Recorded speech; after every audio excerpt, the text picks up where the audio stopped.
Bien avant la révolution informatique et Internet, il y avait les fleuves. Ils étaient le cœur de la vie, de la culture et des arts, de l'économie, des travaux et des loisirs. De même que le Conseil général tient à irriguer l'ensemble de son territoire par la DSL, il tient tout autant à redonner à son fleuve éponyme toutes ses puissances créatrices. Les transports, la force motrice, la tourbe combustible, la pêche, toute cette activité a concentré 70% de la population autour de son fleuve. Le temps est donc venu d'un projet innovant, exemplaire. Il concerne l'identité de la vallée, son équilibre territorial et démocratique, la valorisation de toutes ses ressources économiques et culturelles. L'objectif est, à tous les sens du terme, la qualité de la vie, aussi bien pour les habitants que pour la démocratie. Le fleuve a fondé la vie des cités qu'il traversait. Il a été oublié à partir de l'ère industrielle. Il faut revenir à lui. C'est pourquoi le projet envisage une vingtaine de chantiers qui s'appliquent à tout le territoire et seront déclinés suivant la singularité de 5 secteurs, un découpage inspiré par les enjeux historiques et contemporains du fleuve et de ses paysages. Le premier secteur défini par le projet Vallée de Somme concerne l'amont de Péronne. En ce lieu, difficile de ne pas penser aux invasions, à celles du vent, de la pluie, des nuages, mais aussi des armées. La population est clairsemée. La nature est à la fois cultivée et sauvage. Le paysage nous questionne.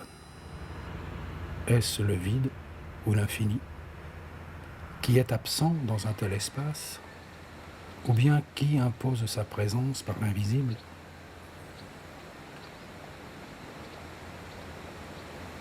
Qu'est-ce qui nous rend silencieux?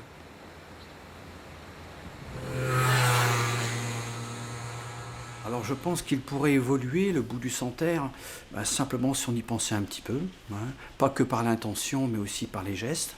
Les deux réunis, on pourra arriver à développer pas mal de choses. Âme à ses ortillons, si on peut dire. Donc son coin maraîchage qui a été oublié simplement pour des raisons économiques, avec la mode des AMAP. Actuellement, on en parle beaucoup. C'est une façon de penser la culture et la nature vivante. Ce n'est plus un support à profit financier, non. C'est quelque chose qui va nous permettre de faire développer des légumes sains parce que poussés dans une terre saine, respectée. Et si la personne mange des produits sains, obligatoirement, elle aura moins de soucis de santé. Dans le cadre de ce territoire, le grand projet de la Somme prévoit les 4 chantiers suivants. Réouvrir à la navigation la section du canal comprise entre Hautfoy et Saint-Simon, ce qui permettra de lier le canal de Saint-Quentin au canal du Nord. Valoriser toutes les formes de jardins, notamment les jardins d'insertion. Aménager ou améliorer les conditions d'accueil des plaisanciers. Développer les sports et loisirs de nature, la randonnée pédestre, cycliste ou équestre. Confier aux artistes, en les associant aux habitants, la mise en valeur et en spectacle de la mémoire des vivants. Pour décrire les boucles de la Haute-Somme, les bien nommées, le lexique le plus précis peut à lui seul donner une idée de la poésie et de l'histoire humaine des lieux. Méandres, presqu'îles, cirques, marais, étangs, roselières, marécages, vaux, c'est-à-dire vallées, brais, c'est-à-dire marais, belvédère, oppida, coteaux de craie, falaises ou blancs monts, craonnières, chaussées, plateaux, châteaux, écluses, éclusiers. Dans ce pays de pacage de moutons et de zones d'eau, eau qui reste ou bien eau qui sèche, comme Sailly-Lorette ou Sailly-le-Sec, dans ce pays de Frise ou de Villers-Bretonneux, nous vivons avec les oiseaux, loin des routes et des lignes ferroviaires.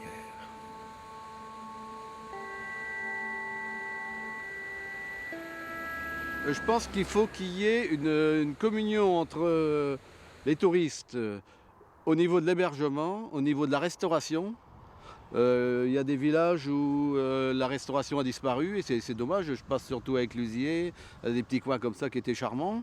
Il faut qu'il y ait un ensemble de choses qui fassent qu'on puisse retenir les gens pendant plusieurs jours, qu'on puisse les occuper.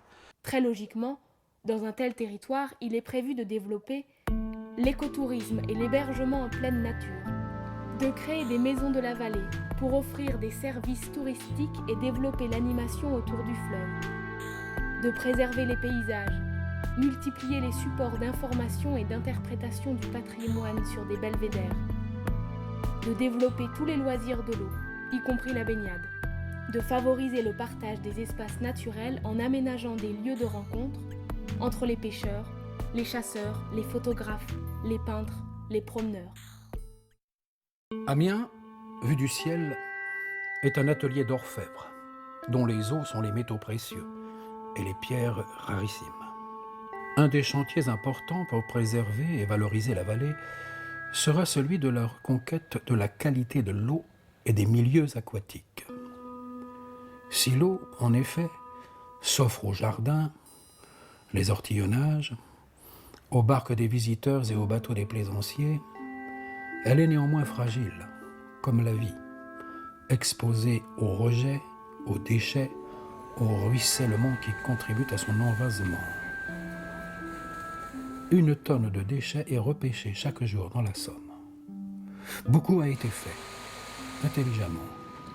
Mais tout est possible, quand l'eau n'a rien pour se défendre, sinon la conscience de ses riverains. Le combat pour l'eau est déjà celui du siècle. Nous, on est les premiers concernés, les premiers heureux d'avoir enfin un aménagement de la vallée de la Somme. Mais il y a encore des choses à faire, oui. Comme ici à Ailly, comme à Piquigny, comme à Angeste. Il y a des zones qui ne sont pas entretenues. Donc les riverains entretiennent peu les berges, les arbres tombent dans l'eau, on doit les retirer. Et ça gâche un peu le plaisir, on va dire. On fait de plus en plus de locations de bateaux en partant soit de Piquigny, soit d'Ailly, parce que d'ici, bon, ça a été aménagé là, récemment. Et les gens sont demandeurs. Hein. Le grand projet Vallée de Somme.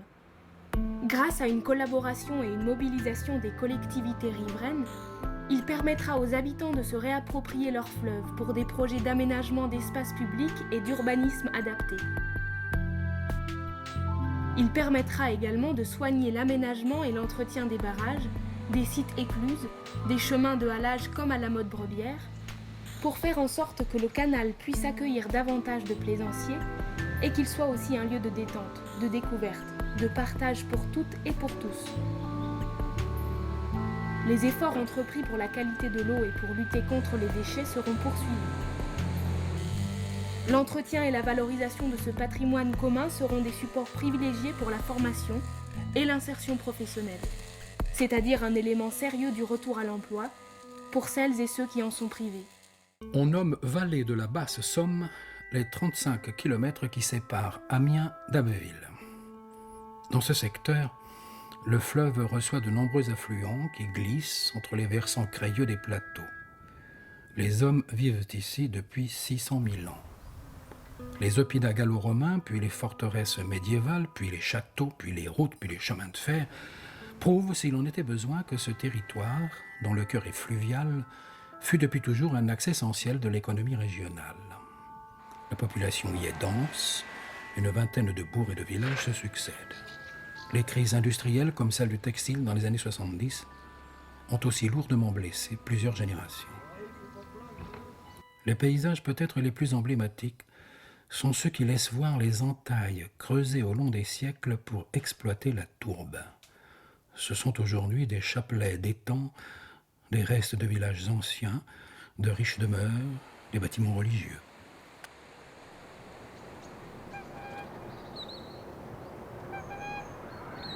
Il faut à l'heure actuelle miser sur le tourisme.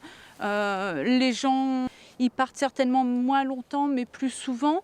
Vraisemblablement, les gens ont l'air de s'intéresser de plus en plus à leur environnement. Donc je pense qu'il y a plein de choses à faire en développant le tourisme, en développant les sorties nature. Il faut prendre en compte, bien entendu, la protection de ces lieux. Quand je dis protection, ça passe en même temps par une connaissance. Ici, le projet Vallée de Somme prévoit de multiplier les VVV, c'est-à-dire les véloroutes voies vertes. De valoriser la vallée de l'archéologie, qui se dessine dans les trésors répertoriés à Amiens, Samara, Abbeville, Cahors et autres lieux. De développer les rendez-vous du fleuve, leurs animations festives, culturelles, artistiques. Pour faire face aux enjeux de demain, l'objectif est aussi de développer les énergies renouvelables, eau, bois, vent, électricité, mais aussi d'enrichir, notamment en s'appuyant sur les savoir-faire locaux, les travaux des écofilières, tels que l'éco-construction ou l'éco-rénovation. De la sortie d'Abbeville à la mer, la pente de la Somme n'est que de 3%. Pour lutter contre les éléments naturels, le vent et les courants, il a donc fallu construire un canal maritime.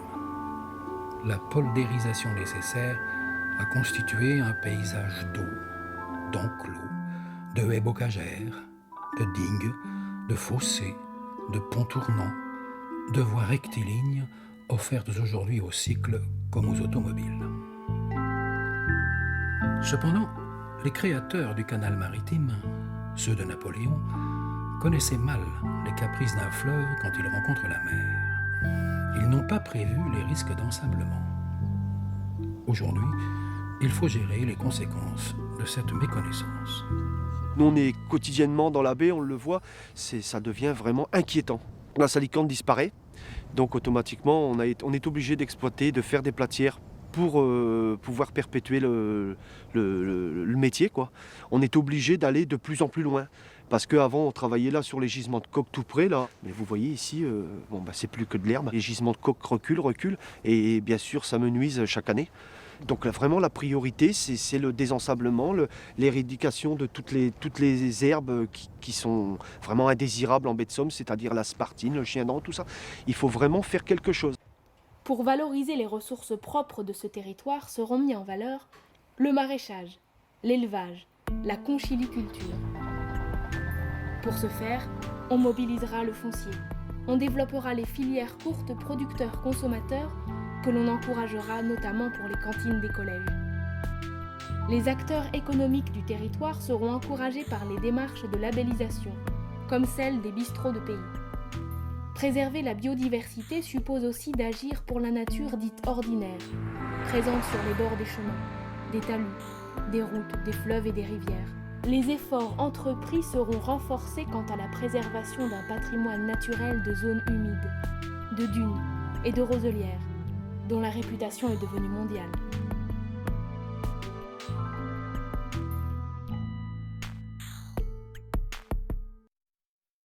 Chers parents et beaux-parents, 18 juin 2018.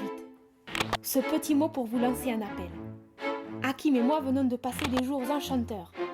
Je croyais n'aimer que Marseille, eh bien c'était faux. Nous sommes tombés amoureux de la Somme. 250 km en 15 jours. Savante paresse. Paysage pour historiens, contemplatifs, artistes. Population chaleureuse quant à la confiance. Balade en vélo au milieu des oiseaux. Baignade en eau pure. Voyage chez nos ancêtres de 600 000 ans. Rencontre avec les énergies renouvelables à tous les coins de village. Partage de toutes sortes avec des gens du monde entier. Douceur de vivre au pluriel. 1000 bisous de votre Hakim et de votre Esmeralda.